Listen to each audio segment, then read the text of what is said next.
अस्सलामुअलैकुम dear student, उम्मीद है कि आप सब ठीक होंगे। आज हम अपना जो नेक्स्ट लेक्चर स्टार्ट करने जा रहे हैं वो है हिस्ट्री ऑफ मिडवाइफ। तो नेक्स्ट लेक्चर स्टार्ट करने से पहले हम थोड़ा पिछला रिवाइज कर लेते हैं कि हमने अपने पिछले लेक्चर में क्या पढ़ा था। पिछले लेक्चर में हमने स्कोप ऑफ मिडवाइफ को देखा था, उसकी बेसिक कम्पिटेंसीज देखी थी। फिर हमने ICM के मुताबिक देखा था कि भी ICM का क्या काम है मिडवाइफरी में।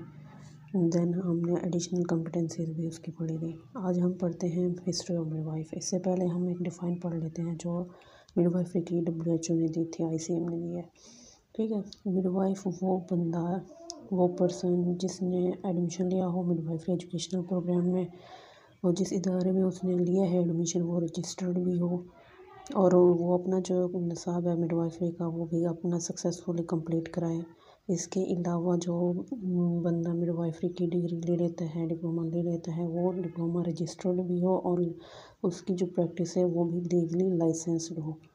अब अगर गवर्नमेंट का तो है, उसमें तो कोई इशू नहीं, क्योंकि वो रजिस्टर्ड होते हैं। जो अब मोस्टली प्राइवेट करा रहे हैं तो उनके एफिलिएशन का मसला होता है। बाज़ दफ़ा एफिलिएशन स्टार्ट में होती है, लेकिन एट द एंड जब एग्ज़ाम होते हैं तो उनके एफिलिएशन ख़त्म हो जाती है, जिसकी वजह से वो डिप्लोमा नहीं देते। तो ये चीज़ सबसे पहले आपने देखनी है।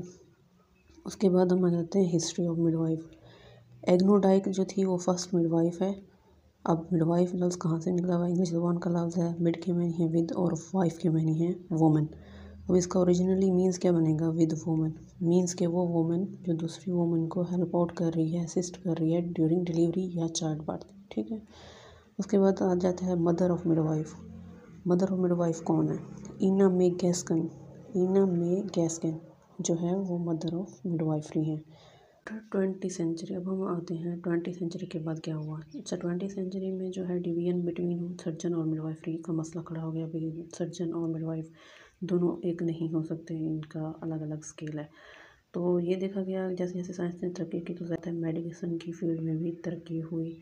तो जो मेडिकल का बंदा है उसका एक साइंटिफिक मेथड वो अडॉप्ट करता है, उससे का ये बेनिफिट हुआ जो मदर और इन्फेंट की ट्रीटमेंट साइंटिफिक मेथड से की गई थी वो ज़्यादा इफ़ेक्टिव थी, बजाय उसके कि जो फोक मेडिसिन प्रिस्क्राइब कर रही थी मिडवाइफ। ठीक है, फिर उसके बाद मिडवाइफ को डॉक्टर ने सोल्ड किया ताकि, और रेफरल सिस्टम को प्रमोट किया ताकि जो केस वो नहीं हैंडल कर पा रही वो उसको रेफ़र करे डॉक्टर, फर्दर डॉक्टर या सर्जन या फिजिशियन या फिर स्पेशलिस्ट के पास, जो मसला हो उसको डायग्नोस कर दे। देन हमारे पास है कि इससे क्या हुआ, इससे ये होगा कि जो मैटरनल मोर्टेलिटी रेट है वो कम हो जाएगा, मतलब माँ का जो डेथ रेट है वो कम होगा। अच्छा, यहाँ पे कुछ टर्म है, ये एब्रीविएशन है, ये मोस्टली फिलिंग द ब्लैंक्स में आते हैं। EMOC, emergency of obstetric care. ASH, American speech hearing association. ANM, auxiliary nurse midwife. TBA, traditional birth attendant. उम्मीद है कि आज का लेक्चर आपको समझ आ गया होगा। अगर कोई भी मसला हो या कुछ समझ ना आ रहा हो तो आप मुझसे कमेंट सेक्शन में पूछ सकते हैं।